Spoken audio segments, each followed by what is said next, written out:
The year is 2013. Free-to-play hasn't hit the big mainstream yet. The Legend of Zelda shirt and khaki shorts are in. PewDiePie is the biggest name on YouTube. The most popular game to be released soon is GTA 5 and The Last of Us. But hidden in the depths sits a small indie project named Warframe.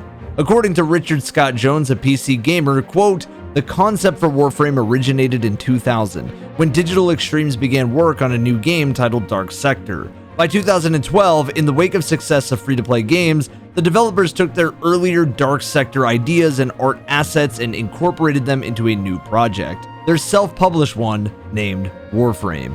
Initially, the growth of Warframe was slow. It was hindered by moderate critical reviews and low player counts. Since its release, however, the game has experienced positive growth. The game is one of Digital Extreme's most successful titles, seeing nearly 50 million registered players by 2019 alone. So you might think that for a guy who has spent over 6,000 hours on Destiny 2 alone, has covered plenty of live service games, and has a reputation for documenting great community stories, that I would have played, well, Warframe. You might consider the game to be a quote-unquote Destiny killer, a term that might sting if you have played Warframe because, well, this game has been out longer than Destiny 1. So why did it take me so long to talk about Warframe, and what will this video be about?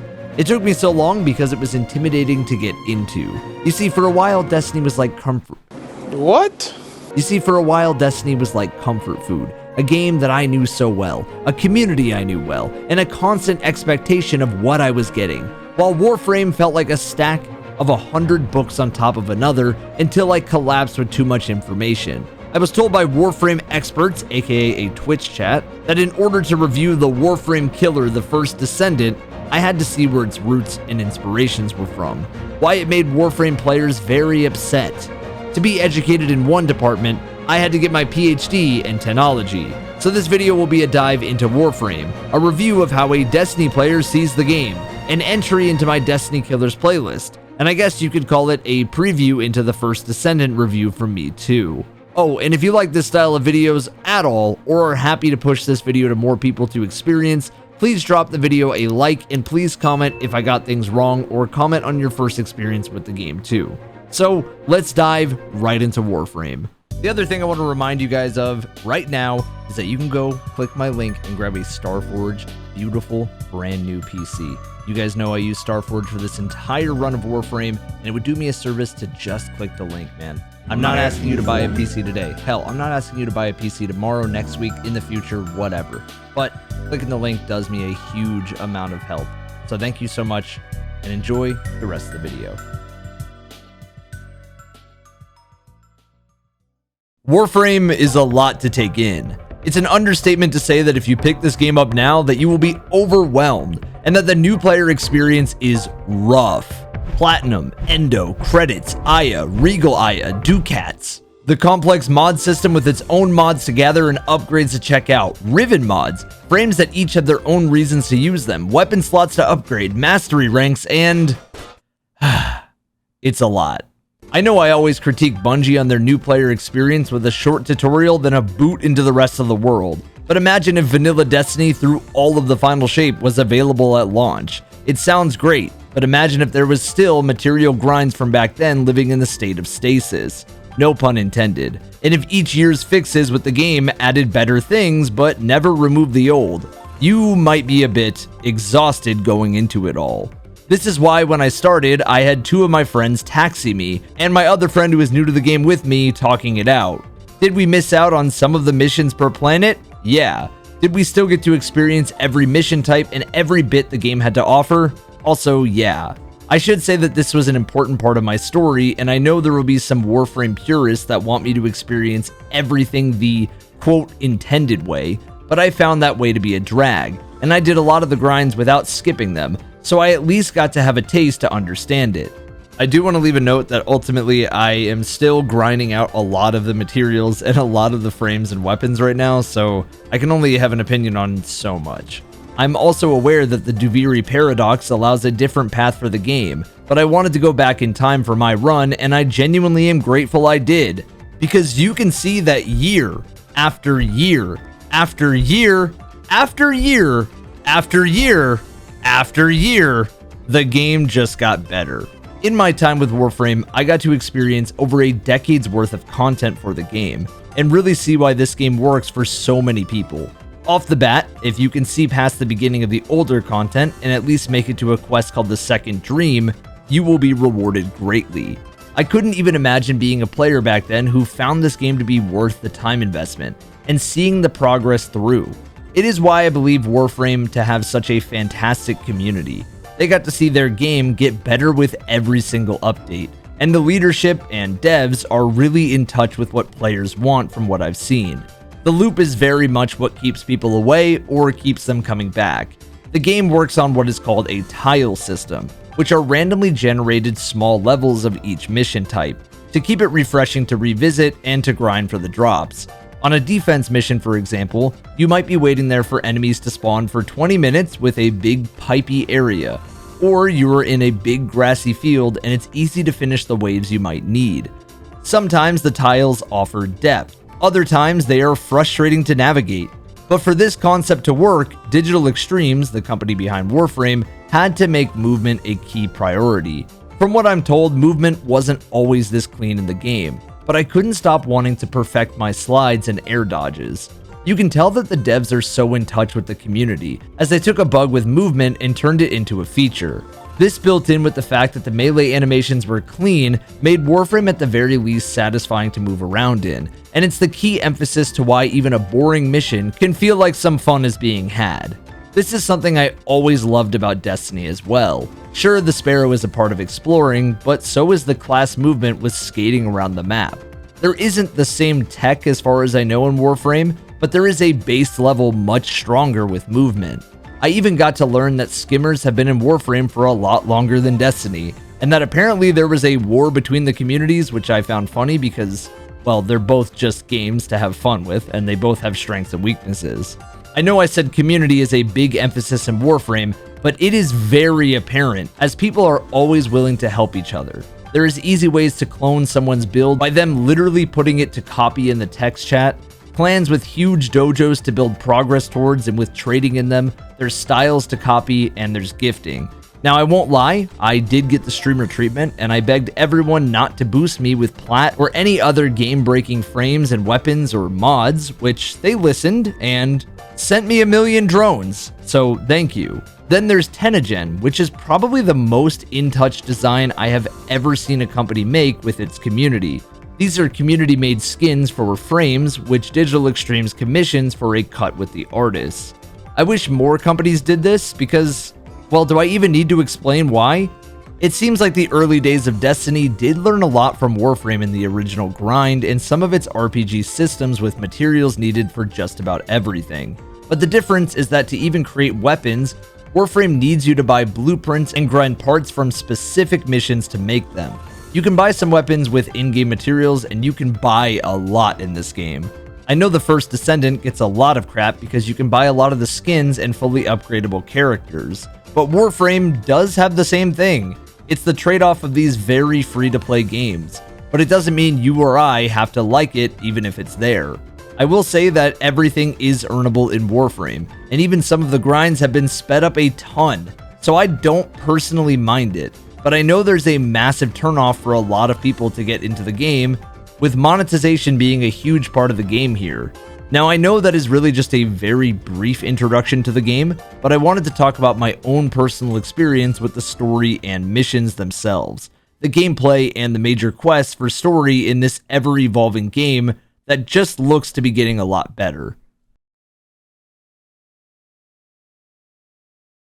So the progression of the game and its many DLCs is what makes Warframe a long task to get through. And I'm not joking when I say that the first 10 to 12 hours is a bit of a slog. It was made in 2013, and playing it in 2024 has shown its age. I will start with things that I really enjoyed in the missions. For one, I loved how when the characters talk to you, it's not just a voice, but a live animation of their face up close on the side of the screen. It gives them more life than just a voice and helps you familiarize yourself with them just a bit more. I also loved how just about everything I was doing was progressing something in the game. My frame was getting stronger, my weapon levels were getting higher, and more. If you're wondering why this footage has a stronger frame with Saren Prime, it's just because I got this for watching the stream of TennoCon 2024, so please don't get mad at me. The gameplay can be mastered for each type of mission and setting. There are frames for exploring, frames to gather more resources, frames for defense missions, frames to go even faster.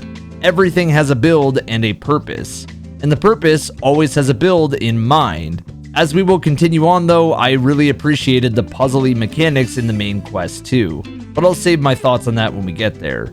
So, the story. This was something I wasn't prepared to enjoy at first. The game felt closer to a mobile game in some ways, missions with a UI that I didn't love, and the structure was basically the same.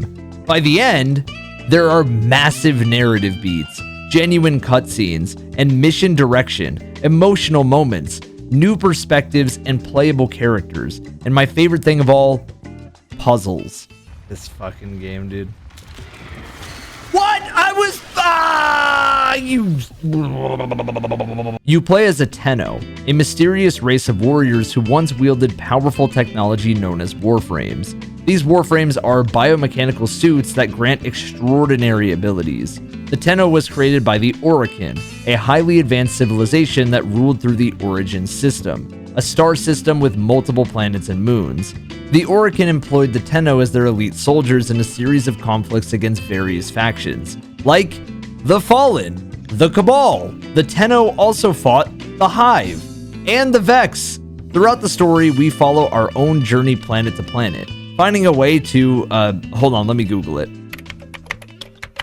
Lotus, our primary guide planet to planet, teaches us about the places, and it's only later on that we learn more about her and her murky past. I won't go too far into this, but I will say that you go from cutscenes that look generic to, well, have a look at some of these.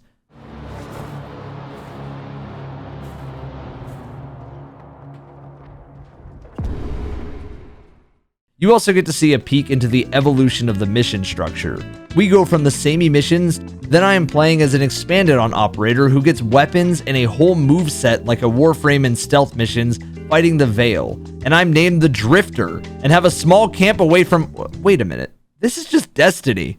The Warframe constant improvement is a two-sided coin for many a reason. You can find these wonderful moments, but you have to dig very deep to experience them. Close to 30 hours to play, in my opinion, its best quest. This may give it a cult-like feeling since many won't make it that far, but I wish that this was more accessible even earlier on. I am not kidding when I say that Warframe feels like different games packed into the same game, and the devs are very aware of that too.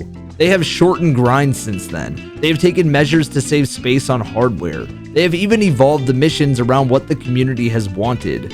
They know that the game has only gotten better.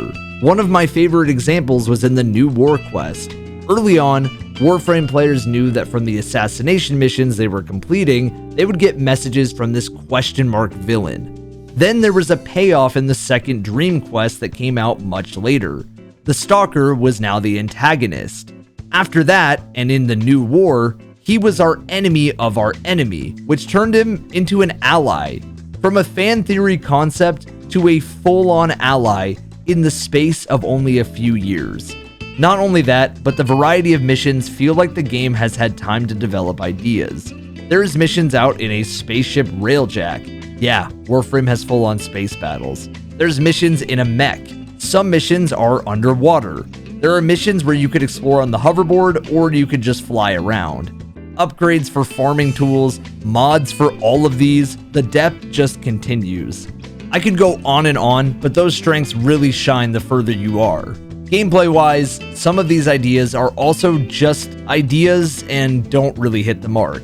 For every stealth mission as the Drifter using your pistol or bow, there's a mission where you are simply defending an area. Again, there are frames and builds that make this easier, but I just don't love the concept of this as it triggered some PTSD from Destiny. I always love missions where you're bound to get out of the comfort of your frame like the Drifter ones. I felt the bosses were stronger, and health and positioning really mattered. Now, it doesn't help that my frame was Saren Prime from TennoCon, but I really like a good boss, and Warframe doesn't always have that. Don't get me wrong, the good ones really hit hard. but the bad ones are so laughable that you'd be better off forgetting completely. Some frames are unlocked to be earned or bought by progressing planets, and each time these frames were a pushover, except for Saren. Let's pick it up. Why? Wait, hold on. I'm just dying. I can get my points. This was the same for assassination missions, where some were thought out and creative, while others were really hard to even see who I was fighting. Bosses were improved a ton with Archons, the bosses in New War, but it's a shame that there isn't more depth to these bosses. I really hope they keep adding more cool and unique boss fights, because they worked really well. I've also been told that there was raids in Warframe, but they were removed because it didn't fit the game well. And while I respect that, I will say that this game was built for a raid or two. It is filled to the brim of potential of what a raid could be, like a Destiny one. Some weapons are also just here to be here and level, but never to priority use. I'm sure everything can be used, except for the Stug. That thing is horrible. But yeah, I found myself sticking to the same weapons outside of going for a higher mastery rank. Outside of this, the gameplay has investment of time and resources for everything, and I will hammer home that I really love that. Everything I was doing had a purpose somewhere, and there wasn't a lot of doing something for no reason because everything can work towards that. This was one of my biggest turnoffs of Destiny.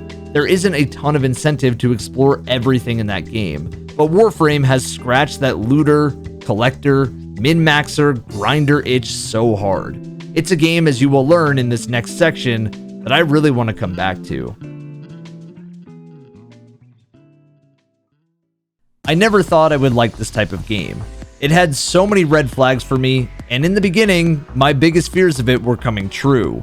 I hated that the missions felt the same. The world didn't offer that much depth of story and characters. There was unclear story and misdirection of cool ideas. It felt very familiar to vanilla Destiny and Anthem, but Warframe is a shining example of what happens when a publisher trusts the developers, and when the developers and leadership especially trust in the community and their own teams to deliver. Is it perfect? No. There is many things I don't love. But is it true to the vision of what it wants to be? Absolutely. And it does try new ideas like the Duviri Paradox, which is more or less a roguelite mode in Warframe. To the developers making Warframe 1999 look like Metal Gear Solid. So yeah, I will be there, and hopefully after watching this too, you might consider it yourself. If there is one thing I have learned with gaming in 2024, it's that every major game I have seen is laying people off, and CEOs who are out of touch. It's just a mess. I can only hope that Digital Extremes continues to be the needle of hope in the haystack of bad corporate decisions and continue the mantra in Soulframe, a game that literally fits me so well. I can't have a second channel focused on single-player games, with the most popular videos being Souls-likes, and cover live service games on my main channel and not cover Soulframe. I know that Digital Extremes has gone out of their way to call Soulframe not a Souls-like, but still, it's just too perfect. Thank you for watching my personal Destiny killer, and hopefully I gave you 1997 reasons to listen to this video. Thanks, and I'll see you next time. Sorry, man, I just had... What? This is disgusting. If he kills it here, refund. Refund, no. Thank God, let's go. Why is she taking no damage?